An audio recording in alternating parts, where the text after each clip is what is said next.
1000 km au Maroc en planche à voile, ça paraît un peu fou comme ça. Mais mettez 4 roues sous les planches et ça devient des Spitzel. Mettez 4 enseignants en équilibre dessus, des vrais par exemple, et là ça commence à devenir intéressant. Vous ajoutez un caméraman de Citévision et vous avez un record du monde en poche. C'est pourtant simple. Pour une idée bien folle, ils ont tout investi, tout enduré.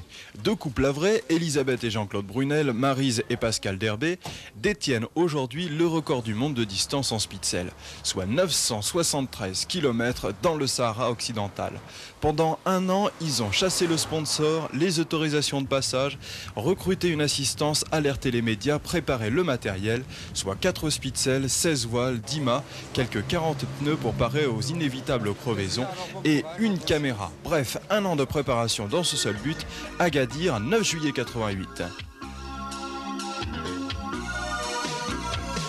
Mais on a beau tout prévoir, l'homme ne fait pas encore la pluie et le beau temps. Ni le vent d'ailleurs. Et la côte qui relie Agadir et Tantan est à cette époque de l'année sous l'influence des courants marins, de la chaîne de l'anti-Atlas et des masses chaudes estivales. En un mot, plus un souffle d'air.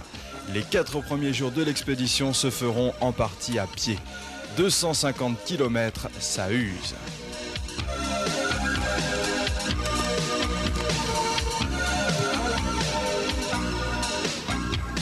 Là aujourd'hui on roulera pas. On n'a pas roulé depuis ce matin, on va pas marcher pendant... Moi je trouve que là ça a plus aucun sens ce qu'on a fait là. On a fait 60 bornes, ça a plus aucun sens. Je trouve ça nul. On ne peut aller voir que mieux autre part. De toute façon il y a 2 voitures si tu veux continuer à marcher à pied. En plus au niveau... bon, si on raisonne maintenant... Mais non, mais sur les arguments je suis d'accord avec vous, c'est vrai à ce niveau-là. L'enfer tant redouté étant là, il faut en sortir. Après les doutes, l'espoir. Les pêcheurs de Tifnit avaient raison. Les premiers vandalisés ne tarderont pas à se lever sur Tantan. Là on avance, on fait combien? 50 de moyenne à peu près? Ouais, c'est super. Dans 2 heures on est à la Youn, tout va bien.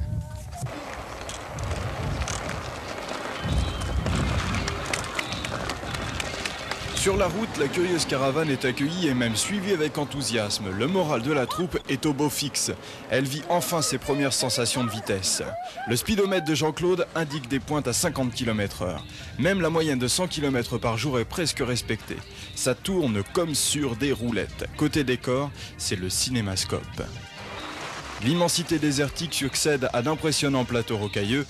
On en vient presque à regretter de ne pas être là en touriste.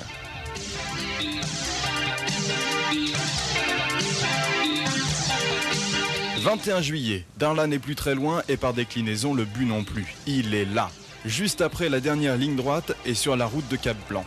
Mais c'est sans compter avec le refus des autorités locales, la route est bloquée et la décision est sans appel. Personne ne passe. Le périple s'achève donc au kilomètre 973, le record du monde de Spitzel. Au-delà de l'exploit, l'aventure.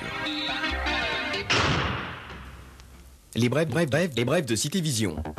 Un nouveau visage pour la gare. Les travaux de valorisation de ce cœur de ville ont démarré.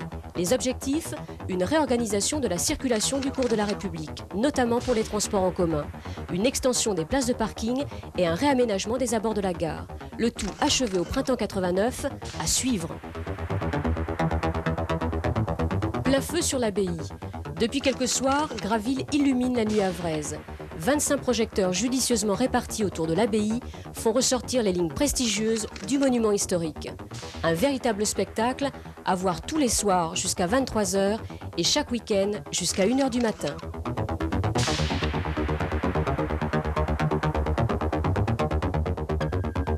Les Halles, zone piétonne, c'est parti. Les travaux de la première tranche concernant les rues Bernardin de Saint-Pierre et Victor Hugo seront achevés courant décembre. Jusqu'à cette date, chacun s'adapte. Commerçants et techniciens se sont concertés pour apporter la moindre gêne aux riverains et aux consommateurs. Ça marche!